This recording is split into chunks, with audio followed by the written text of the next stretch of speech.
just amazing, the perception of Alonso, the love affair Met fans had with Alonso at one point in time, and now it kind of runs 50-50, even though you head out to Citi Field and you see a number of Met fans still sporting the number 20 and the Alonso jersey and the Alonso T-shirts, and still love the polar bear and the power that he represents and all of that.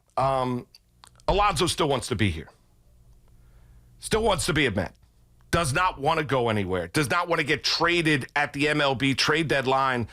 And I agree with him. And listen, you could bring up a couple of examples here in where actions speak louder than words, where athletes talk about the fact that they wanted to be in a specific place of a stature of Pete Alonso. You bring up Aaron Judge.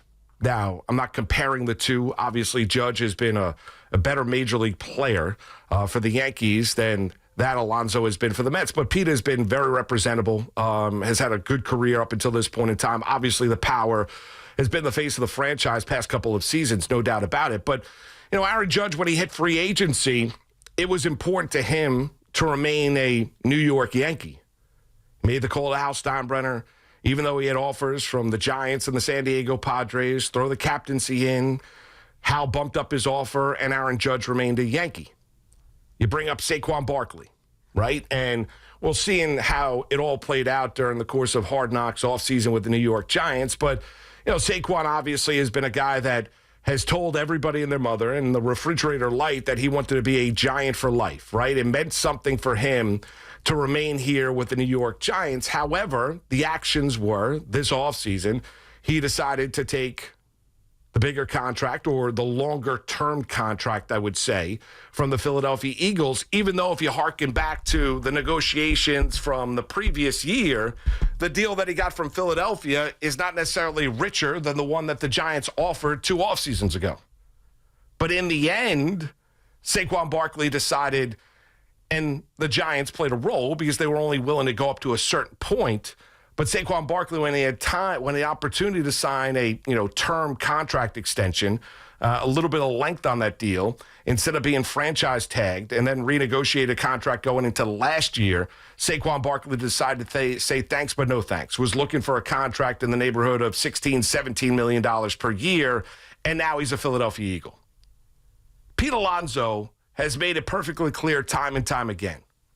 And I bring up the Judge and I bring up the Saquon examples as players of, their ilk, their stature, in this New York City tri-state area, of players kind of talking the talk and one walking the walk and the other one deciding not to. And you bring up Alonso, and Alonso has made it perfectly clear he does not want to play anywhere else. He loves being a New York Met. He loves being representable for this organization. He loves the passion of the fan base. And he could be a little quirky, there's no doubt about it. And has he had, personality changes over the course of his career? No doubt. I mean, with the success and the stardom, that basically happens to a lot of professional athletes. Not saying he's a bad guy in any way, shape, or form, but, you become a little bit more, instead of being as outgoing, forthcoming, you become a little bit more of a personality to where you keep more in, stay more general, give the Jetarian type of answer when being asked questions, whether it be pregame or whether it be after the game when dealing with the New York Mets. But he's made it perfectly clear he wants to remain here, right? The Mets have made him a contract offer, as we heard Joel Sherman report a couple months ago, and he decided to turn that down. And Alonso is kind of a hot-button topic because I think the Mets are going to add come the MLB trade deadline. I also don't think they're going to be paring away a guy of the stature of Pete Alonso, nor do I think that would be smart. The idea of trading away Alonso, if the Mets season had gone the way that we all thought it was going when they were 11 games under the 500, and then deciding to re-sign him after the season, if you traded him to a contending team, because that's the team that would be interested in him, right? Short-term deal, rest of the season before he hits free agency, somebody that looked at Pete Alonso as being a solution to try and help in that organization potentially win a World Series. But that idea, to me, really made little to no sense, because if Alonso finds himself in a winning situation, winning culture, they go out there and have a successful playoff run, they make him a contract offer, they have the wherewithal and the money and the financial wherewithal to be able to give him that contract offer, then Pete Alonso may be gone forever.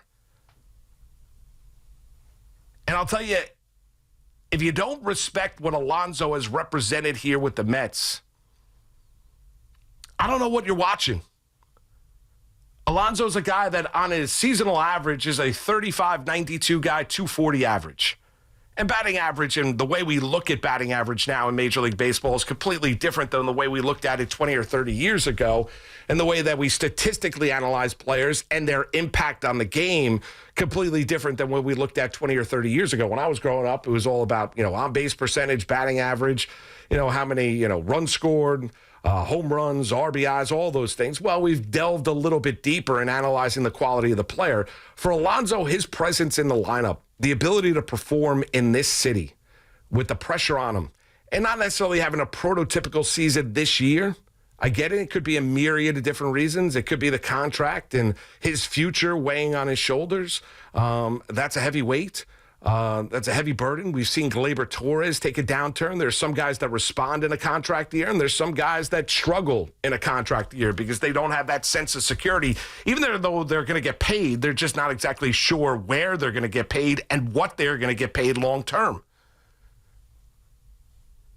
It would be a mistake. Alonso should not wear another jersey than the New York Mets. I mean, maybe at some stage later on in his career when he's trying to hang on or cash a last check, I mean, maybe there's a potential where he jumps around Major League Baseball. But I'm talking about the fact that his defining years as a professional athlete, and we are in the middle of those defining years as a professional athlete, Pete Alonso should not be playing anywhere else. He should not be moved at the MLB trade deadline. He needs to be signed in the offseason.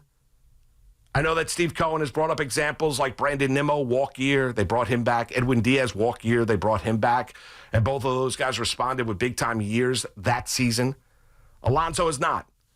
He's still got 19 home runs, even though it has not been a great first half, and they've played 90-plus games. So it's not necessarily exactly the first half of the season, but pre-All-Star break, Pete Alonso does not have your prototypical year. He's still got 19 home runs. He still has 52 RBIs. If he does what you expect him to do in the second half, he probably should get around what his seasonal averages have been, which is 35 and 92. But I'll say this, you want to talk about the impact of Alonso. Personally speaking for myself, I do know that, my boys who, don't play a lot of baseball, but they enjoy playing it in the backyard. They don't play organized baseball. They play lacrosse. They play hockey. They do all those things. And I've chatted about that on these WFAN airwaves time and time again, right? But there are certain players in Major League Baseball that my boys, and I'm sure there are a lot of young kids and young sports fans out there that stop and watch. Judge is one in this marketplace. Judge is one. Soto is another, and the other is Alonso. While I was sitting at WPIX last night, getting ready to do the 10 o'clock news, I was chatting with my wife. We'll get into the chip conversation a little bit. But my boys wanted to stay up to be able to watch Alonso in the home run derby. There's something to be said for that. There really is. And I understand that's one singular family in this great tri-state area. I get it.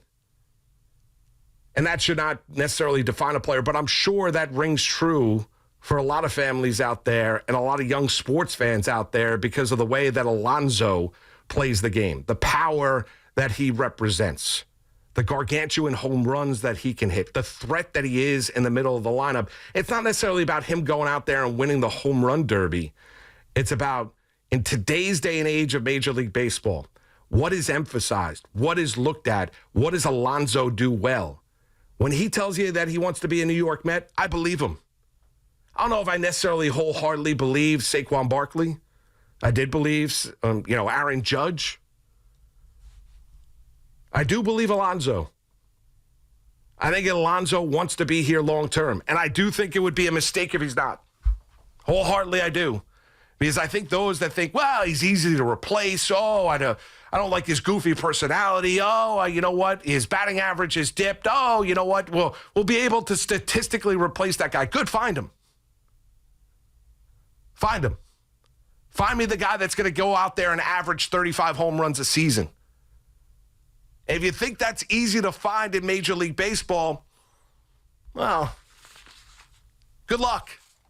Good luck.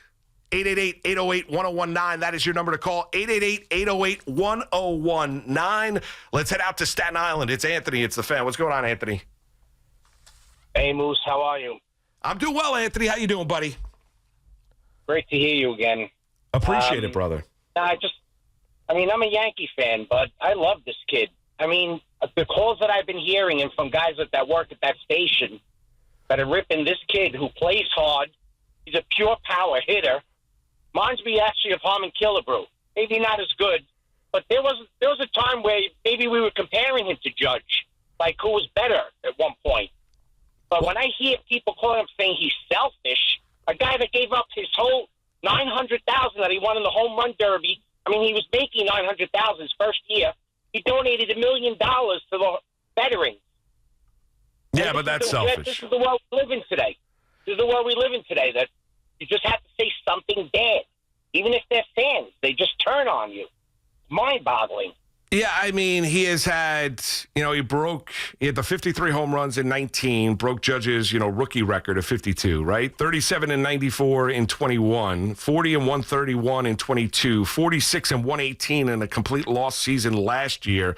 And this year, a little bit of a downturn. I know the batting average has dipped, only hit 217 a year ago, 240 this year, 19 home runs, 52 RBIs. Listen, I can't answer for everybody, and everyone's entitled to their own opinion, right? That's what makes the world go round. Right. All I can tell you is that, from my perspective, looking at Alonso, he should be part of the solution. He's not part of the problem. Right, exactly. But I say this, the way Stearns, whatever his name is, Alonso's gone. I believe he's definitely gone either way. I don't know about that. I don't know if I necessarily know. First off, how exactly, given this year, right? And Steve Cohen's a businessman. He understands the power of personalities, understands the power of draws. You're looking at a guy that's he's still one of the more popular Mets, even though some of those that, call this radio station have taken a little bit of a negative view when looking at the polar bear. He's still one of the more, popular Mets on the team. If you're Steve Cohen, do you think you're better off without Pete Alonso or with Pete Alonso? And if you're David Stearns, come the MLB trade deadline, how exactly do you then pair Alonso off when this team is surging? Right, exactly. But that to me would make little to no sense. I mean, I don't understand, Anthony, how exactly, that to me, what are you doing? We understand the issues for the New York Mets. We understand they got to go out there and address the bullpen. Alonso's been a hot-button topic. His future has always obviously been a hot-button topic for the better part of the last year and a half. And I understand last year soured in a lot of different ways. That was not all on Pete Alonso. That really was not. There were a myriad of different issues when looking at the New York Mets. And listen, can he be, a little less forthcoming in today's day and age at 29 as compared to in 2024 as compared to where he was in 2019? Absolutely. But he's not paid for that. He's not paid for how he answers a question pregame or postgame. He's got to be there to answer the questions. He's paid to perform. Now you might say, well, he's only got 19 home runs and 51, 52 RBIs here sitting at the All-Star break, and he's only hitting 240. Right. I understand that. But if Alonso is able to get on a little bit of a heater down the stretch of this regular season, final, rest of July, August, dog days of August, and then September, what do you think that impact will be on this lineup? That will be vast. And the idea of moving Alonso at the MLB trade deadline, well, this team is looking at being a wild card team in the National League, has dug themselves out of an 11-game hole to now be 11 games under 500, to be in 3 games over 500, and being hot as a firecracker to close out the first half pre-All-Star break. How would that make any sense whatsoever? Mario in Flushing's up next in the fan. What's going on, Mario? Yeah, hey, how are you doing? I'm doing great, Mario. How you doing, buddy? Great. Love the potato talk. I've got 38 years behind me as a season ticket holder for the Mets, partial and otherwise. I love Pete Alonso. It's just a little bit. It hurts me a little bit how he insists. I'll be in the home run derby, but I have to play in the All-Star game. Meanwhile, we've got Nimmo and both Lindor performing at a better clip than him. It breaks my heart when I see him go up there I still judge average, and at 248, that's an average one. I see him struggle. He gets some base hits here and there, but the home run. Mario, think he's not Tony Gwynn. He's not going to hit for a high batting average. Should he hit better than 217 for sure? What he hit last year. He's a power hitter. Right, but what about the home runs? 42 at bats, I think it was before his last home run, the last game before the break, and it's just I don't know. I think the home run derby yesterday just kind of hurts him more. It just everybody's expecting more. I think the odds were he was a favorite odd on to take the whole thing, and I just don't see the eye of the tiger, what he had, the swagger that he had. He's a great player. I love him. My kids love him. Well, the question is, you've been a Met fan for how long? 38 years? Oh no, I've been a season ticket holder for 38 years. All right, we moved to Flushing in '69, and then I was 7, and that's when I became a Met fan. So do you want Alonso here for the foreseeable future? I wouldn't say trade him. No, but I just don't think he has, what he had a few years ago. Mario, he hasn't had a good year. You're 100% correct. I mean, he hasn't been what you expected, especially with the motivating factor of looking for a long-term deal, whether it be the Mets or someplace else following this season. Yeah, that's true. And if you were expecting, and I said it yesterday, maybe you can use the home run derby as a little bit of a confidence booster, because confidence is king when you're looking at professional athletes. Well, he had a terrible performance. So it kind of goes hand in hand. He has not been that bad during the course of the first half, but he was bad last night in the home run derby. So be it. Like, let's be honest. I mean, last night, today, the All-Star game, everything that comes along with it, it's about the celebration of the sport.